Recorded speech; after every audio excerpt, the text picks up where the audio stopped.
Hello, class. Today we are going to be reading a book called Each Kindness by Jacqueline Woodson. So, we've been learning a lot about how to read and write persuasive text. So, in today's story, I want you to be thinking about the big picture question, which is bullying okay or not okay? This is also written in the middle circle or bubble of your graphic organizer. So, before you continue, I want you to hit the pause button and think about that question. Is bullying okay or not okay? And then once you're ready, you can hit the play button again to listen to the story. So when we're reading the story, you can stop at any time during the story to write down your thoughts or anything that could help you answer the big question. And when we're reading, make sure you are following along with me or else you're going to get lost. When you hear this sound, this bell, it means to turn the page. And make sure you turn the page right when you hear that sound so that you're following along with me, okay? So let's go ahead and read the story, Each Kindness by Jacqueline Woodson. That winter, snow fell on everything, turning the world a brilliant white.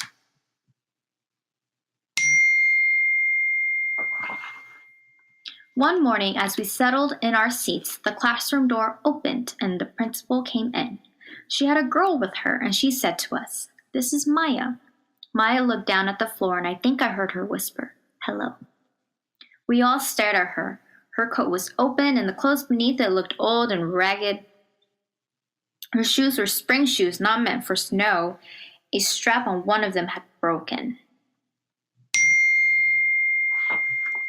Our teacher, Miss Albert, said, "Say good morning to our new student." But most of us were silent. The only empty seat was next to me. That's where our teacher put Maya. And on that first day, Maya turned to me and smiled. But I didn't smile back. I moved my chair, myself, and my books a little further away from her. When she looked my way, I turned to look at the window and stared out at the snow. And every day after that, when Maya came into the classroom, I looked away and didn't smile back.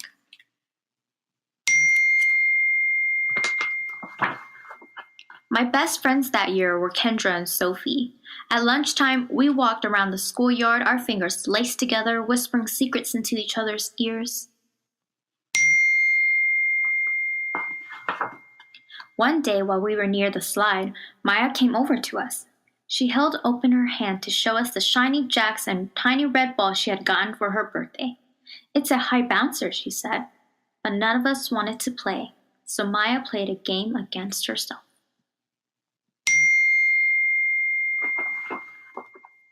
That afternoon, when we got back into the classroom, Maya whispered to me, "Bet you can't guess who the new Jacks champion of the world is." Behind me, Andrew whispered, "Chloe's got a new friend. Chloe's got a new friend." "She's not my friend," I whispered back. The weeks passed. Every day we whispered about Maya, laughing at her clothes, her shoes, the strange food she brought for lunch. Some days, Maya held out her hand to show us what she had brought to school.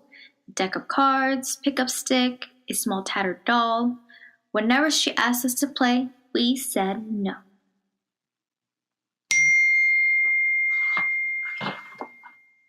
The days grew warmer and warmer. The pond thawed. Grass began growing where snow had once been.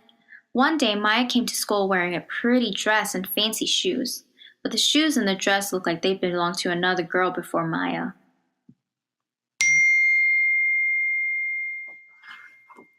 "I have a new name for her," Kendra whispered. "Never knew. Everything she has come from a secondhand store." We all laughed. Maya stood by the fence. She was holding a jump rope but did not come over to ask us if we wanted to play. After a while, she folded it double, rolled the ends around each hand, and started jumping. She jumped around the whole schoolyard without stopping. She didn't even look up once. Just jumped, jumped, jumped. The next day, Maya's seat was empty. In the class that morning, we were talking about kindness. Miss Albert had brought a big bowl of water into the class and filled it. We all gathered around her desk and watched her drop a small stone into it. Tiny waves rippled out away from the stone. "This is what kindness does," Miss Albert said. "Each little thing we do goes out like a ripple into the world." Then Miss Albert let us each drop the stone in as we told her what kind things we had done. Joseph had held the door for his grandmother. Kendra helped change her baby brother's diaper. Even mean old Andrew had done something. "I carried teacher's book up the stairs," he said, and Miss Albert said it was true. I stood there holding Miss Albert's rock in my hand, silent. "Even small things count," Miss Albert said gently, but I couldn't think of anything and passed the stone on.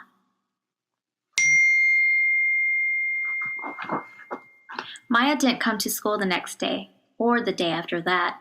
Each morning I walked to school slowly, hoping this would be the day Maya returned, and she looked at me and smiled. I promised myself this would be the day I smiled back. "Each kindness," Miss Albert had said, "makes the whole world a little bit better." But Maya's seat remained empty, and one day Miss Albert announced to the class that Maya wouldn't be coming back. Her family had to move away, Miss Albert said. Then she told us to take out our notebooks. It was time for spelling.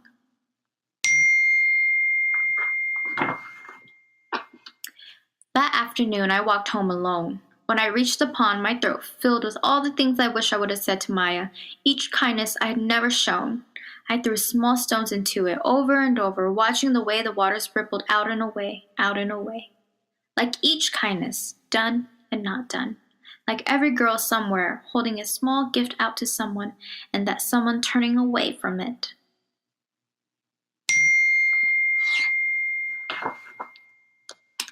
I watched the water ripple as the sun set through the maples, and the chance of a kindness with Maya becoming more and more forever gone.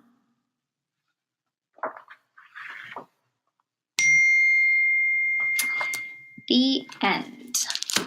All right, so now that we have completed the book, use what you have learned about Chloe and Maya to come up with reasons to answer why bullying is okay or not okay, depending on what you chose.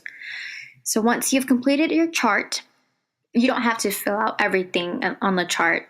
Do the best you can and come up with as many reasons as you can. And then take out a piece of paper and write in full, complete sentences about why you think bullying is okay or not okay. Use the examples from the book about Maya and Chloe to answer your questions. Your first sentence should always be your opinion. So, I think bullying is okay, or I think bullying is not okay because such and such. Fill in those blanks using what we have read about Maya and Chloe.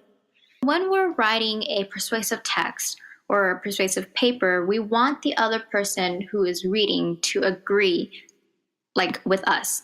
So in order to do that, we have to come up with perfect, complete sentences. So it's not like we're rambling and we're not going off topic, but we're remaining on topic, on task, and we are clearly stating our opinions and we're giving good examples to support our opinion. So in order to help you do that, I've come up with an Oreo organizer. The O is to give your opinion.